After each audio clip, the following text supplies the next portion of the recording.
ভরা সভা, উপস্থিত দেশের প্রধান বিচারপতি থেকে বিভিন্ন রাজ্যের প্রধান বিচারপতিরা। সেই সভাতেই ফের কেন্দ্রকে নিশানা রাজ্যের মুখ্যমন্ত্রী মমতা বন্দ্যোপাধ্যায়ের।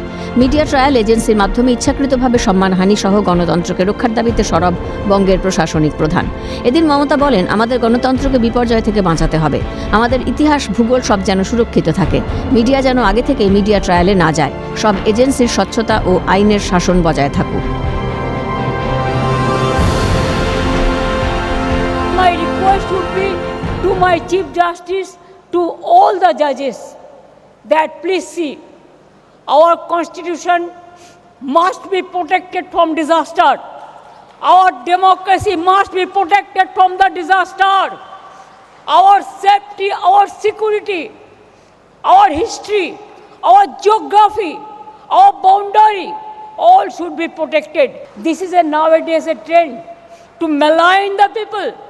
And please see, there are so many agencies are defaming, deliberate attempt to defame. Please protect the people. এরপরেই বিচারপতিদের উদ্দেশ্যে মুখ্যমন্ত্রীর বার্তা, আমি এবং আমরা আপনার কাস্টাডিতে আছি, আপনি রক্ষা করুন। I am not saying for me, I am saying save democracy, save people, save judiciary, save country, save constitution.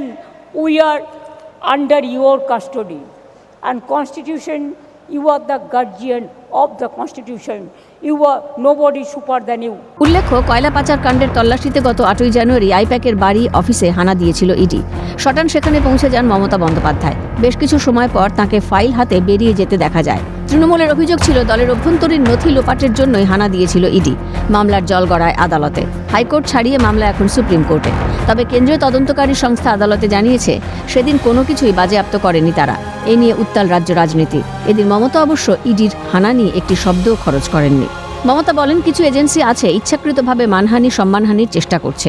ফলে কোথাও গিয়ে বিচারপতিদের সামনেই কেন্দ্রীয় তদন্তকারী সংস্থার অভিযানের অভিসন্ধি নিয়ে যে প্রশ্ন তুললেন মমতা, তা বলার অপেক্ষা রাখে না। তৃণমূল সহ বিজেপি বিরোধীদের পক্ষ থেকে বারবার অভিযোগ ওঠে, নিজেদের স্বার্থে বিজেপি কেন্দ্রীয় তদন্তকারী সংস্থাকে ব্যবহার করে। তবে এদিন স্বভাবসিদ্ধ ভঙ্গিতে মুখ্যমন্ত্রী বুঝিয়ে দিয়েছেন, আইনের ঊর্ধ্বে কেউ নন, শেষ কথা বলবেন বিচারপতিরাই। যদিও মুখ্যমন্ত্রীর এই মন্তব্যকে কেন্দ্র করে সপ্তমে বঙ্গের রাজনৈতিক উত্তাপ। নিজেদের অস্তিত্ব রাখার স্বার্থেই বিচারপতিদের সামনে মুখ্যমন্ত্রীর এই দাবি, মন্তব্য বাম সাংসদ বিকাশ রঞ্জন ভট্টাচার্যের।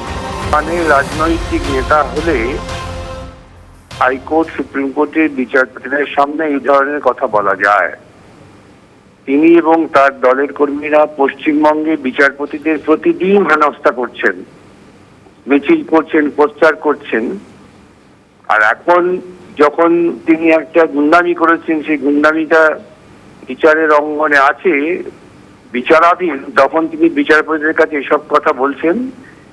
তিনি তার নিজস্ব রাজনৈতিক অস্তিত্ব রক্ষার জন্য তিনি বিচারপতিদের সামনে দাবি করছেন। এই বক্তব্যের মাধ্যমে মুখ্যমন্ত্রী ভারতের সার্বভৌমত্বকে চ্যালেঞ্জ করছেন, মত কেন্দ্রীয় শিক্ষা প্রতিমন্ত্রী সুকান্ত মজুমদারের।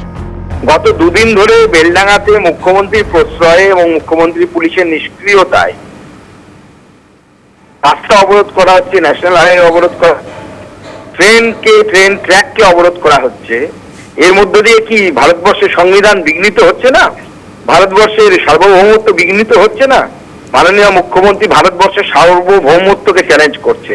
এটা যদি আমেরিকার মতো দেশ হতো, তাহলে মাননীয় মুখ্যমন্ত্রী এতক্ষণে জেলের ভেতরে হতেন। এই ধরনের মন্তব্যের মাধ্যমে মুখ্যমন্ত্রী বিচারপতিদের কাছে সহানুভূতি আদায়ের চেষ্টা করছেন, মত কংগ্রেস শিবিরের। উনি এইসব কথা বলে আইন ব্যবস্থার থেকে সিম্প্যাথি আদায় করার চেষ্টা করছেন। কিন্তু এই জজ সাহেবরাই তো দেখেছেন, যখন ইডি ভার্সেস তৃণমূল কংগ্রেস মামলাটা কোর্টে উঠেছিল, কি করে তৃণমূলের আইনজীবীর মুখোশ পরা গুন্ডারা কোর্টরুমের ভিতরে কি অসভ্যতা করেছে। সব মিলিয়ে এজেন্সি ইস্যুতে মুখ্যমন্ত্রী যে দমে যাওয়ার পাত্রী নন, তা ফের স্পষ্ট করলেন বঙ্গের প্রশাসনিক প্রধান। মমতার এই বার্তার পর আইপ্যাক মামলা কোন পথে এগোয়, এখন সেটাই দেখার। ক্যালকাটা নিউজ।